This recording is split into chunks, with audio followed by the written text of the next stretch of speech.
Hello बच्चों, क्या हाल है। तो आज हम लोग पढ़ेंगे क्लास 12 फिजिक्स का नेक्स्ट टॉपिक जो है इलेक्ट्रिक फील्ड एंड चार्ज का जो है अगला टॉपिक जो हमें पढ़ना है electric field intensity due to electric dipole और ऑन इक्वेटोरियल लाइन। ठीक ना, कि इलेक्ट्रिक डाइपोल के इक्वेटोरियल लाइन पर जो है कितनी इलेक्ट्रिक फील्ड इंटेंसिटी होगी, इसके बारे में हमें स्टडी करना है। पिछले वीडियो में हमने देखा था कि एक्सियल पर कितना होता है, आज हम देखेंगे कि इक्वेटोरियल पर कितना होता है। और मैंने बताया था कि इलेक्ट्रिक फील्ड इंटेंसिटी डाइपोल के एक्सियल लाइन पर, एक इक्वेटोरियल लाइन पर और एक किसी अन्य पॉइंट पर, एक एक्सियल पॉइंट पर और एक इक्वेटोरियल पॉइंट पर, और फिर किसी अन्य पॉइंट पर जो है हम इधर उधर फाइंड करके देखेंगे कितना होता है। और तीनों ही बहुत इंपॉर्टेंट होता है, तीनों में से श्योर जो है पेपर में आपका छपा रहता है। ओके, तो इसलिए आप इस वीडियो को मिस नहीं करिएगा, पूरे अंत तक इस वीडियो को देखिएगा और इसका नोट्स साथ साथ बनाते चलिए, क्योंकि मैं सिलेबस के अनुसार ही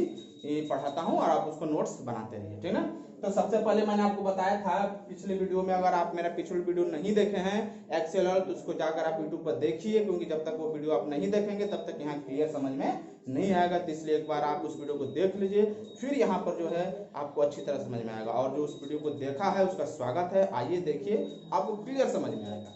ओके, तो चलिए हम स्टार्ट करते हैं। मेरा नाम पवन सर, मेरा प्यारा सा अच्छा सा और आप सबका जो है, मेरा और आप सबका जो है अच्छा सा चैनल जो है पवन सर साइंस 066। तो स्टार्ट करते हैं इलेक्ट्रिक फील्ड इंटेंसिटी, स्टार्ट करते हैं electric field intensity on equatorial line of electric dipole के इक्वेटोरियल लाइन पर कितना होता है इलेक्ट्रिक फील्ड इंटेंसिटी। ठीक, तो मैंने आपको बताया था, थोड़ा डाल लेते हैं कि इलेक्ट्रिक फील्ड कितना होता है। मैंने आपको बताया था एक्सियल पर कितना होता है, इसके बारे में चर्चा मैंने पिछले वीडियो में कर दिया था। एक्सियल लाइन क्या होता है ये भी मैंने बताया था पिछले वीडियो में। और अब आज हम लोग चर्चा करेंगे इक्वेटोरियल का, कि इक्वेटोरियल कितना होता है। ओके, देखिए एक्सियल में मैंने क्या बताया था कि अगर ये दो पॉइंट हो, ये चार्ज हो -q और ये जो होता है +q होता है, इसके सेंटर को ज्वाइन करने वाली जो लाइन होती है इसको बोलते हैं एक्सियल लाइन। ठीक, मैंने ऐसा बताया था। इक्वेटोरियल क्या होता है कि एक्सियल को, भाई एक्सियल ही तो है, एक्सियल पर अगर कोई लाइन परपेंडिकुलर हो और वो सेंटर से पास करता जाता है तो उसको बोलते हैं इक्वेटोरियल लाइन। तो लाइन परपेंडिकुलर दो axial and passing through the centre, तो हम कह सकते हैं इक्वेटोरियल लाइन क्या हो सकता है, a line perpendicular to axial line and passing through center of electric dipole। Pen copy ले लीजिए, नोट्स बनाते चलिए साथ ही साथ। ठीक ना, तो क्या होता है कॉल्ड क्या, इक्वेटोरियल लाइन, यानी वो लाइन जो एक्सियल पर इलेक्ट्रिक डाइपोल एक्सियल पर परपेंडिकुलर एक्सियल लाइन पर और सेंटर से पास करता है उस इलेक्ट्रिक डाइपोल को, उसको बोलते हैं इक्वेटोरियल लाइन। बात समझ में आया? इतना हो गया, इतना नोट किए। तो चलिए अब हम आगे चलते हैं। ठीक, इसको साफ करते हैं। अब यहाँ पर मैं एक फिगर बनाने की कोशिश करता हूँ और आपको समझाता हूँ कि क्या होता है। ठीक, चलिए मैं यहाँ पर ले लिया एक इलेक्ट्रिक डाइपोल -q और ये आपका है +q, ये A और B है, इसके बीच का लेंथ आपका 12 है, ये इसका सेंटर है O, तो यहाँ से लेकर यहाँ तक का लेंथ आपका L हो जाएगा और यहाँ से लेकर यहाँ तक का लेंथ भी क्या होगा आपका L ही होगा। ठीक, अब हमें एक पॉइंट लेना है इसके इक्वेटोरियल पॉइंट। इक्वेटोरियल क्या होता है, जो इसके परपेंडिकुलर और सेंटर से पास करे, मैंने अभी तो लिखवाया था। तो यहाँ से जो है ऐसे ले लेंगे एक पॉइंट हम P, इस r डिस्टेंस पर सपोज कर लेंगे, r डिस्टेंस एक पॉइंट P है और यहाँ पे सपोज कर लेंगे कि यूनिट पॉजिटिव चार्ज है। ठीक, अब क्या होगा कि इस चार्ज के चलते भी इसके ऊपर इलेक्ट्रिक फील्ड होगा, ठीक ना। तो चलिए अभी हम लिख लेते हैं, तो आगे बताते हैं। Let on electric dipole A B, भाई इलेक्ट्रिक डाइपोल ए बी है ना, तो लिखेंगे electric dipole A B of length 2L, ठीक। फिर क्या कहेंगे, इसके इक्वेटोरियल पे एक पॉइंट पी लिए हैं, तो let P be the point on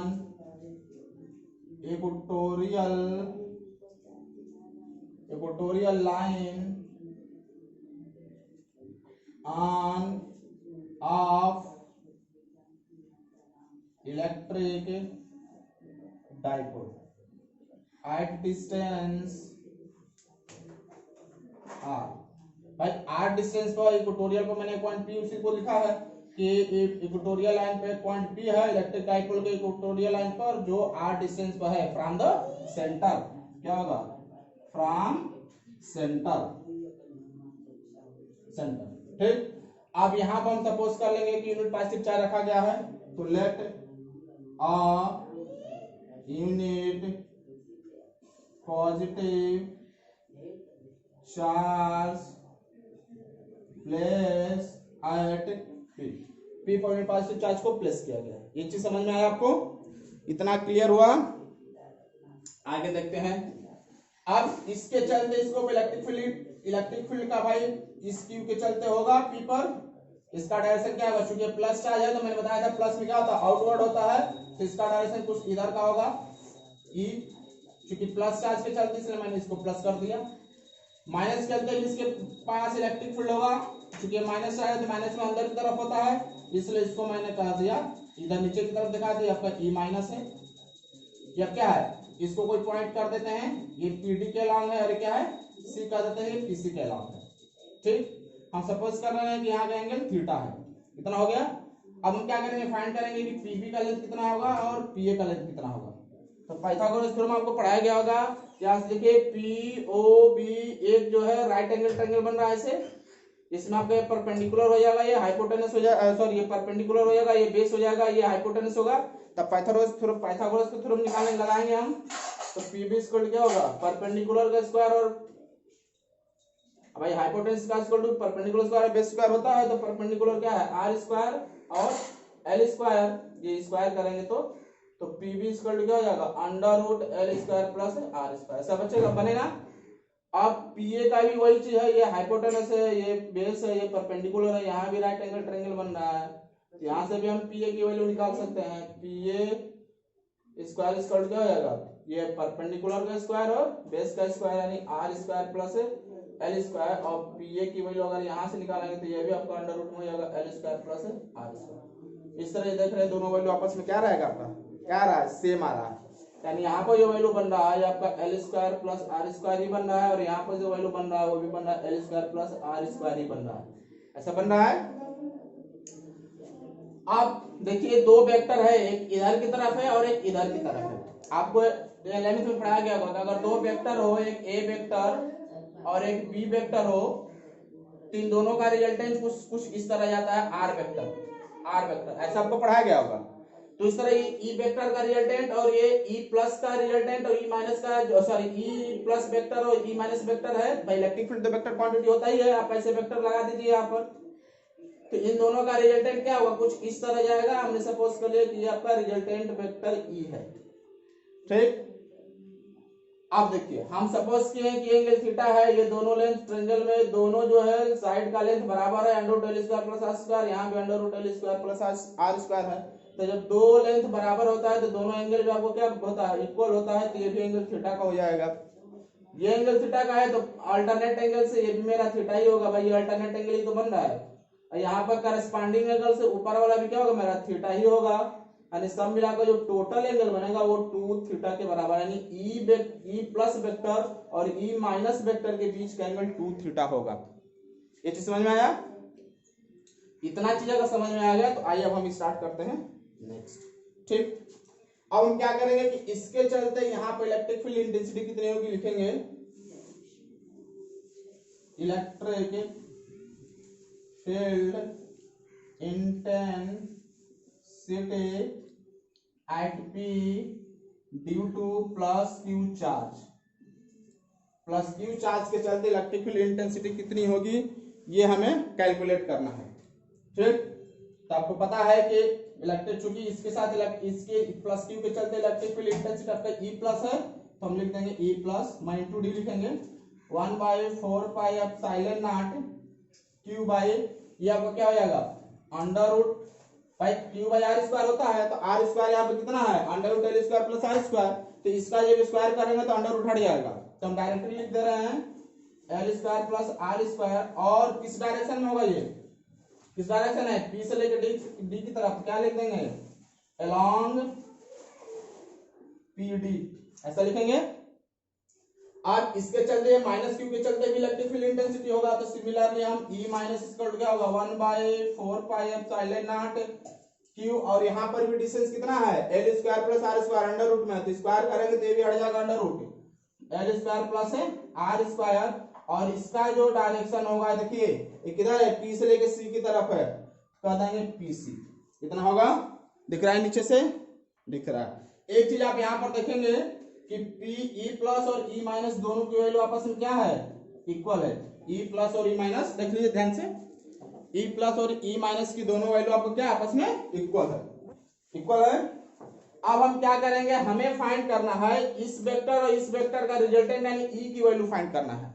तो रिजल्टेंट के लिए मैंने आपको बताया था, आपको 11th में पढ़ाया गया वेक्टर में कि रिजल्टेंट निकालना रहता था, तो आर स्क्वायर इक्वल टू क्या होता था, आर इक्वल टू लिख सकते हैं a square plus b square plus 2ab cos theta, अगर इसके बीच का एंगल थीटा हो तो ये रिजल्टेंट निकाला जाता है ना सर।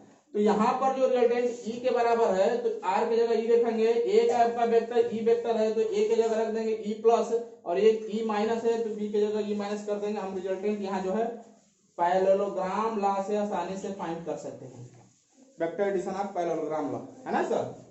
तो चलिए वही यूज करते हैं, E रिजल्टेंट E बराबर अंडर रूट एक के जगह कर देंगे E प्लस स्क्वायर, दूसरा हो जाएगा E माइनस स्क्वायर प्लस 2, फिर हो जाएगा E plus E minus cos, ध्यान से देखिएगा यहाँ पर थीटा नहीं लिखेंगे क्योंकि यहाँ पे इन दोनों के बीच का एंगल 2 थीटा बन रहा है भाई, दो वेक्टर इस वेक्टर और इस वेक्टर के एंगल का 2 थीटा, तो जो दोनों वेक्टर के बीच का एंगल होता है वही लिखते हैं। यहाँ पर थीटा रहा होगा फार्मूले में तो थीटा लिख दिया, यहाँ 2 थीटा है इसलिए 2 थीटा ही लिखेंगे यहाँ पर 2 थीटा। इतना समझ में आया, ठीक। अब देखिए E equal to E plus square, E minus किसके बराबर है E प्लस के बराबर है, तो हो जाएगा E प्लस स्क्वायर, फिर 2E प्लस E माइनस किसके बराबर है E प्लस, तो हो जाएगा E plus cos 2 theta. E equal to क्या बनेगा 2E प्लस स्क्वायर, और जाएगा 2E प्लस मिलकर E प्लस स्क्वायर, ये जुड़ जाएगा E प्लस स्क्वायर, और जाएगा cos 2 theta. E equal to देखिए यहाँ से 2E प्लस है, 2E प्लस कॉमन ले लेंगे, 2E प्लस स्क्वायर कॉमन लेंगे तो यहाँ सिर्फ 1 बचेगा, और यहाँ से कॉमन चला जाएगा तो बचेगा cos 2 थीटा।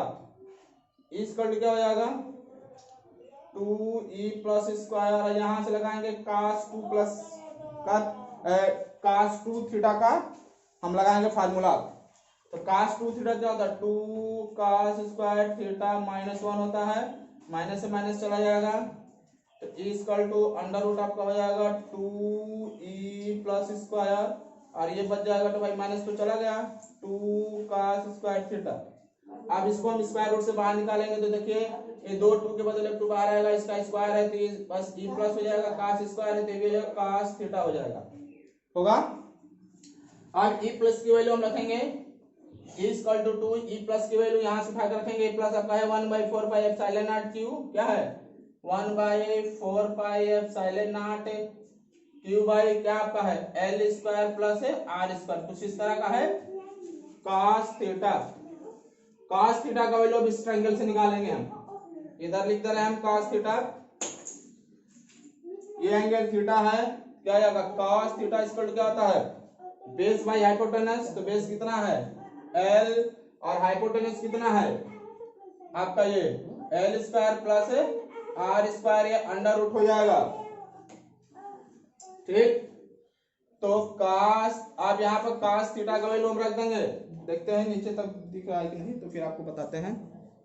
हाँ, अभी काफी स्पेस है, ये कैमरे में दिख रहा है। तो यहाँ पर हम लिखेंगे इक्वल टू 2 को ले लेते हैं क्यू के साथ, 1/4 pi epsilon naught 2 cube L square plus R square. अब कॉस थीटा का जगह रखेंगे ये क्या, L by under root L square plus R square. इस अंडर रूट को हटाकर यदि हम पावर में कर देते हैं 1/2, तो इतना cos थीटा का वैल्यू यहाँ तक रखेंगे, बस अंडर रूट में है, मैंने इसको पावर में कर दिया। अब ध्यान दीजिए कि इसका पावर 1/2, इसका दोनों एक ही जैसा है, इसका पावर 1/2, इसका पावर 1 है ना भाई, कुछ नहीं तो 1 ही लेके चलेंगे। पावर जुटेगा तो क्या बनेगा, equal to 1/4 pi epsilon naught 2 cube, power जुड़ जाएगा तो 1/2 और 1 मिलकर हो जाएगा क्या, L square plus R square 3/2, और ये आपका एल को आगे लिख देते हैं यहाँ पर एल, ये एल जो है। अब आपको पता है एल इंटू 2 क्यूब किसके बराबर होता है, पी के बराबर होता है, डाइपोल मोमेंट। तो इक्वल टू हो जाएगा 1/4 pi epsilon naught P by L square plus R square का पावर हो जाएगा 3/2, और इसको आप घेर लीजिएगा। इसको वेक्टर फॉर्म में लिखेंगे तो क्या हो जाएगा, E vector equal to 1/4 pi epsilon naught P vector by में L square plus R square के पावर 3/2। ठीक, अब सपोज दैट कि ये अगर एल बहुत छोटा हो, आर बहुत बड़ा हो, तो एल एकदम छोटा होगा तो एल की वैल्यू आर बहुत बड़ा होगा तो उसके अपेक्षा में एकदम नहीं के बराबर होगा। भाई आर ये क्या है, ये आर है ना आपका, ये आर को बढ़ा के एकदम ऊपर तक कर दिया जाए, एल को घटा के एकदम छोटा कर दीजिए, पूरा एकदम छोटा। तो अब ये एल जो इतना छोटा हो जाएगा, आर जो बहुत बड़ा हो जाएगा, तो एल आर का अपेक्षा एल क्या होगा, बहुत स्मॉल होगा, तो उसको हम नहीं के बराबर नेगलेक्ट कर देंगे। तो वही लिखेंगे यहाँ पर कंडीशन में कि L is less than equal to R, तो क्या रिजल्ट बनेगा हमारा, equal to 1/4 pi epsilon naught, और ये क्या हो जाएगा पी, एल को छोड़ देंगे, सिर्फ आर स्क्वायर बचेगा, आर स्क्वायर का पावर बचेगा 3/2, तो ये 2 से 2 चला जाएगा, मतलब पावर सिर्फ 3 बचेगा। डायरेक्टली हम यहाँ पर 3 कर दे रहे हैं, ये हो जाएगा आपका 3, और ये आपका होगा रिजल्ट, इसको आप नोट कर लीजिए। अच्छी समझ में आया, इसको नोट करिए आप लोग।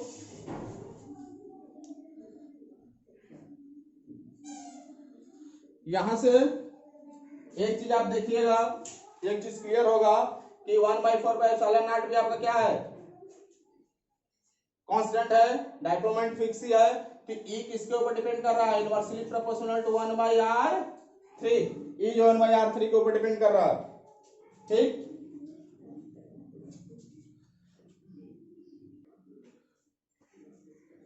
चलिए नोट हो गया, तो आइए 1-2 पॉइंट है इसमें नोट कर लेते हैं।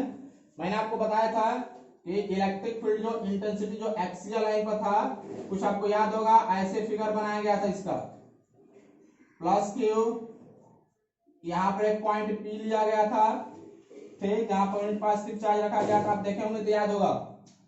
इस क्यू के चलते जो इलेक्ट्रिक फील्ड जो था ऐसे क्यू के यहाँ पर जो है +1 लिया गया था, इस प्लस के चलते इलेक्ट्रिक फील्ड जो है हमारा कुछ इस तरह था, और माइनस के चलते जो इलेक्ट्रिक फील्ड था मेरा कुछ इस तरह था। मैंने बताया था कि एक छोटा मैंने एक बड़ा बनाया था। तो यहां पर आप देख रहे हैं, कि इलेक्ट्रिक फील्ड का जो डायरेक्शन होता है, जो एक्सियल को फाइंड किया गया था, भाई डाइपोल का डायरेक्शन क्या होता है, फ्रॉम नेगेटिव टू पॉजिटिव, इसलिए डाइपोल का डायरेक्शन तो यही होगा। डाइपोल हमारा जो होता है वो किस डायरेक्शन में होता है, नेगेटिव से पॉजिटिव होता है। ये आपको मैंने बताया था डाइपोल लेंथ में, डाइपोल जब पढ़ाया था तो उसी समय मैंने बताया था कि जो direction of dipole moment P जो होता है फ्रॉम नेगेटिव टू पॉजिटिव, ये नेगेटिव है पॉजिटिव है, इधर सीधा जाएगा। इसमें क्या है, नेगेटिव से पॉजिटिव है, ठीक ना, तो डाइपोल का डायरेक्शन क्या होगा, कुछ इस तरह होगा। तो इस वाले में आपने जब निकाला था रिजल्टेंट, तो क्या था, वो इसी डायरेक्शन में था, जिधर डाइपोल का डायरेक्शन है उधर ही इलेक्ट्रिक फील्ड का डायरेक्शन है। कब, एक्सियल के केस में, आप देखेंगे वीडियो तो याद होगा, मैंने बताया वहां पर दिखाया था, डाइपोल इधर है और इलेक्ट्रिक फील्ड का डायरेक्शन इधर है। तो क्या होगा, electric field electric field intensity on axial line is directed, किधर डायरेक्ट होगा? Towards the direction of electric dipole, towards the direction of electric dipole. भाई इधर इलेक्ट्रिक डाइपोल का डायरेक्शन इधर, उधर इलेक्ट्रिक फील्ड का रिजल्टेंट भी उधर ही जा रहा है, ठीक ना। इस वाले में क्या है कि आप देख रहे हैं कि इलेक्ट्रिक फील्ड का डायरेक्शन इधर है, सॉरी डाइपोल मोमेंट का डायरेक्शन इधर है, और रिजल्टेंट इलेक्ट्रिक फील्ड का डायरेक्शन इसके अपोजिट है, इस डायरेक्शन में है, ठीक ना। तो ऑन इक्वेटोरियल लाइन पर क्या है? On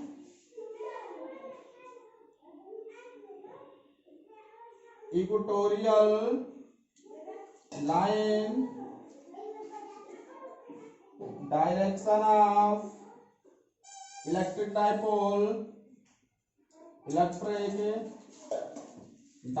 is opposite to direction of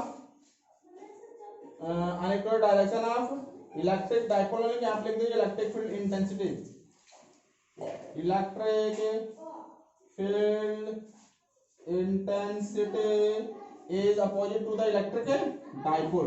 ये इसके डाइपोल के अपोजिट है। बात समझ में मैं क्या कह रहा हूँ कि डाइपोल का क्या है, नेगेटिव से पॉजिटिव इधर है डायरेक्शन, और रिजल्टेंट जो हम निकाल रहे हैं वो इधर है डायरेक्शन। तो दोनों एक दूसरे क्या है भाई, एक इधर जा रहा है, देखिए ये वाला इधर जा रहा है, तो ये वाला इधर जा रहा है, ऐसे दोनों का है। ऐसे वाले में क्या है, इलेक्ट्रिक फील्ड का डायरेक्शन इधर और रिजल्टेंट का भी डायरेक्शन इधर था, ठीक। और एक चीज यहाँ एक और ध्यान देने वाली बात है, आपको याद होगा जब हम एक्सियल पर निकाले थे फार्मूला, तो क्या आया था, इक्वल टू 1/4πε02p/r³ आया था।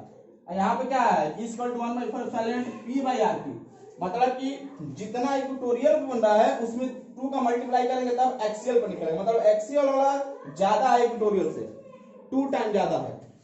तो यहाँ पर हम एक पॉइंट ये भी नोट कर सकते हैं कि electric field E axial equal to 2 into E equatorial, जितना है एक्सियल पे जितना होगा उसके इक्वेटोरियल पे क्या उसका ज्यादा होगा। बाकी तो ये भी क्या है, r के 1/r³ के प्रोपोर्शनल है, इनवर्सली प्रोपोर्शनल है। यहाँ पर भी क्या है, ये जो है r के क्यूब के इनवर्सली प्रोपोर्शनल है। तो ये रहा आपका electric field intensity due to electric dipole equatorial line पर, ठीक। तो ये टॉपिक यहीं समाप्त होता है और आज हम इतना ही रहने देते हैं, फिर हम नेक्स्ट वीडियो में मिलते हैं नेक्स्ट टॉपिक के साथ। और इतना ध्यान रखिए कि तीनों में से जो एग्जाम में श्योर पूछता है, इसलिए इसे आप छोड़िएगा नहीं, इसे नोट करिए और इसको तैयार कर जाइए, आज ही इसको तैयार कर लीजिए। फिर हम मिलते हैं कल जो है नए वीडियो के साथ, तब तक के लिए बाय, बेस्ट ऑफ लक।